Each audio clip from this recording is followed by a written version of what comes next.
Good morning, lovelies.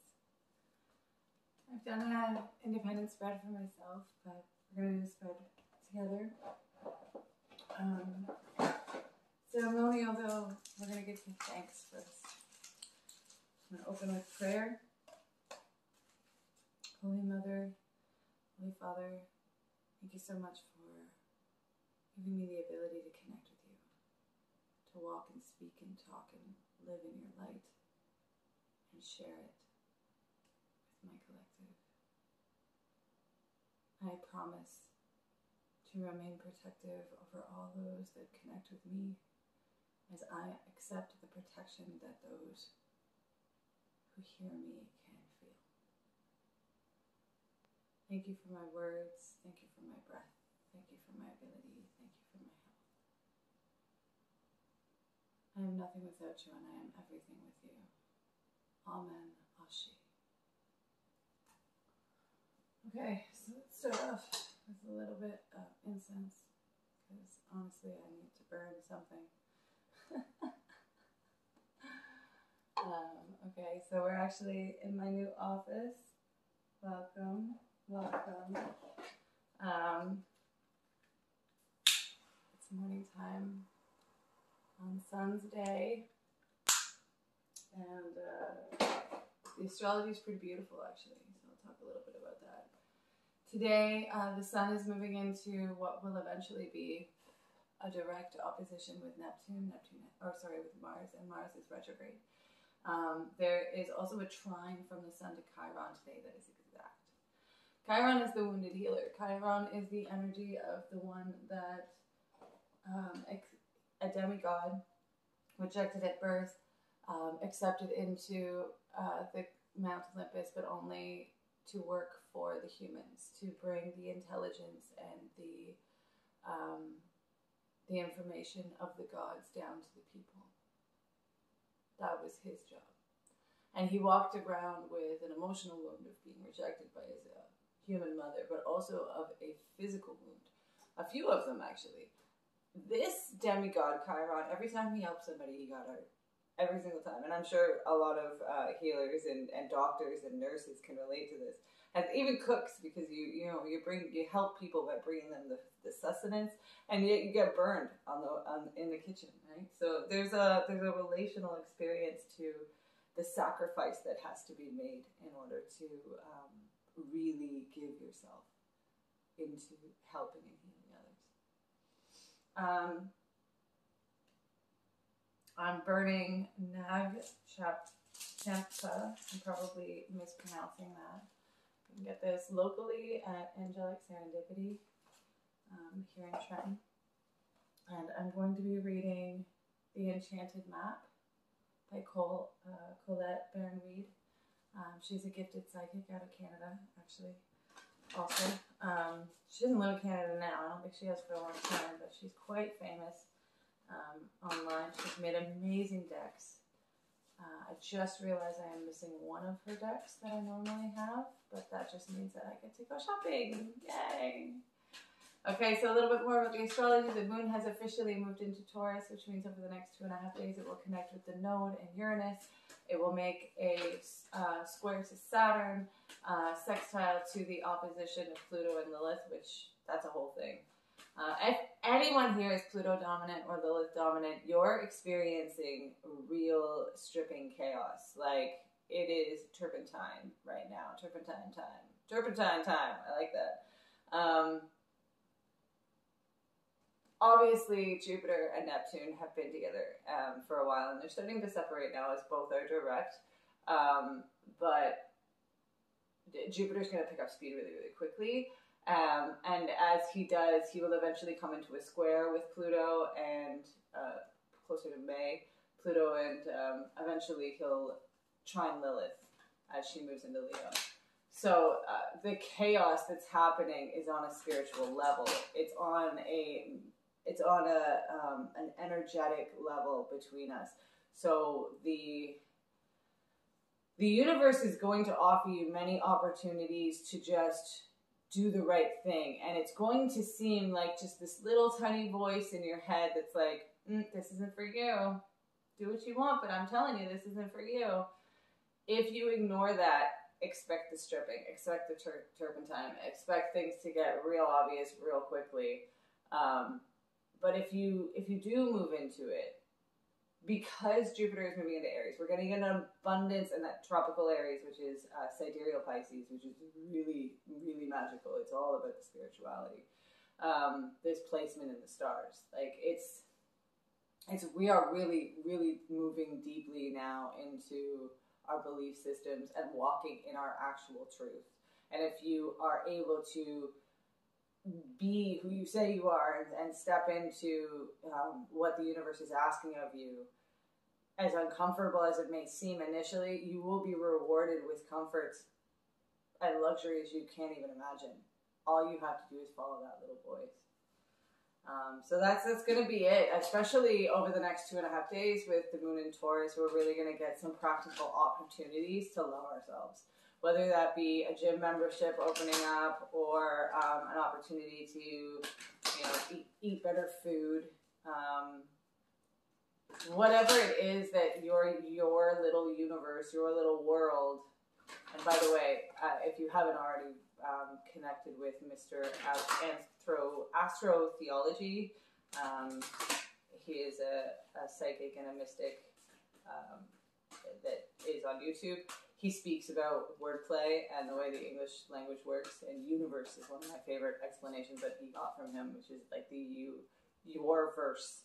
This is your verse. This is you in your verse. So in your little universe, if you get opportunities today, over the next 2.5 days, to really provide for yourself in a healthier way, in a more direct way that you know feels right. It's been calling you for a long time. Like personal experience here, I'm vegetarian now. I have wanted to be vegetarian since I was like 5 years old. The first time I heard that meat came from animals, I was like, no, I don't want to do that to the animal kingdom. I felt so guilty. And ironically, when I had my children, they all went through the same thing. They all had this experience where they were like, bacon is pigs. Bacon is like little piglets. And cows are beef. Like, and it hurt them. And, society is society. And obviously I don't raise my children alone.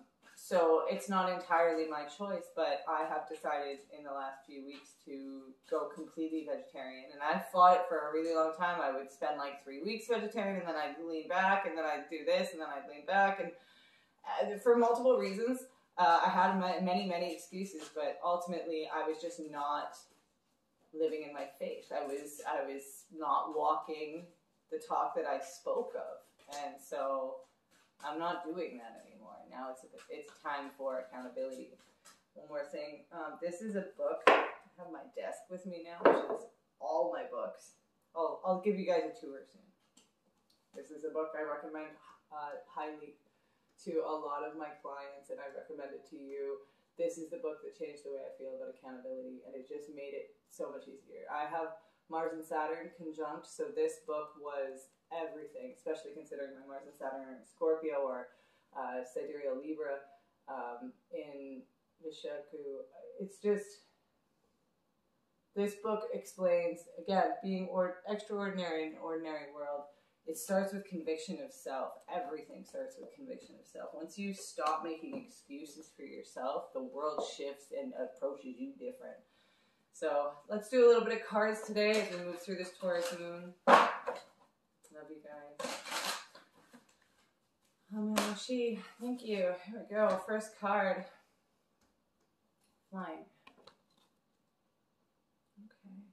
I'm going to read from the book because it's honestly the most beautiful book, and then we'll read the bottom card, Stuck in the Mud, but I actually read it upside down, so I flipped it upside down, so we will look at that as well. Okay. So the first card is Flying. What number is that? I can hear you guys being like, it's 20. All right. Good morning. Good morning. Here we go. Flying. You have the power to see things from a higher perspective. If you were a bird flying high in the air, what would you see? When you soar above life's challenges and opportunities, a new perspective becomes available. Today, oh, did you guys see that? The cards are like falling. Oh my goodness. We'll get to you. We'll get to you. Okay. Today you have invisible wings that allow you swiftly to bring your circumstances into alignment with your highest purpose. This is a sign that you've been waiting for, that all your hard work has paid off, and the things that you hope for are no longer beyond your scope. You have the ability to reach the stars and find one with your name on it. Spread your wings and soar. The angels are waiting for you. Oh my goodness, right guys? And look at this beautiful card. It's honestly, I love this deck. I haven't had this deck in my collection in a while because, as some of you know, this card is really ringing true for me, especially right now. As some of you know, I was without my own space for a really long time. In January, I left a not so healthy relationship and decided to follow my inner voice. And my inner voice said, go to these people, they'll help you, they need to help you. And there was very much a karmic path that I had to follow for 10 solid months, weeding through people who were there for me, understanding where limitations were. And I'm so grateful for the ones who were there, the ones who were there and are no longer around. I lost my dad just a few months before I became homeless. And in that time of not having my own space, I've really come to appreciate his life for what it was and reconnect with him and spirit and source in a way that I really didn't think was ever going to happen when he passed. So I'm very, very blessed to have had such a humbling experience as to be homeless for 10 solid months before gaining the space that I have now, which is our new home, me and my children. Okay, so on the bottom of the deck, let's do the bottom of the deck card here. This is number 24, and it's reversed, and it's stuck in the mud. Okay. So, can you guys see that okay? So, just so you know, so you see a little bit more of what it looks like here. It's an elephant, and there's a little tiny bird on his back.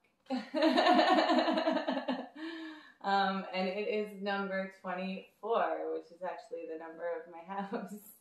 And this is number 20. So our cards today equal 8, which is also the number of power. 24. So your lucky numbers today are 8, 20, and 24. Becoming unstuck is something only way to trick yourself into slowing down and looking around you. Reversed.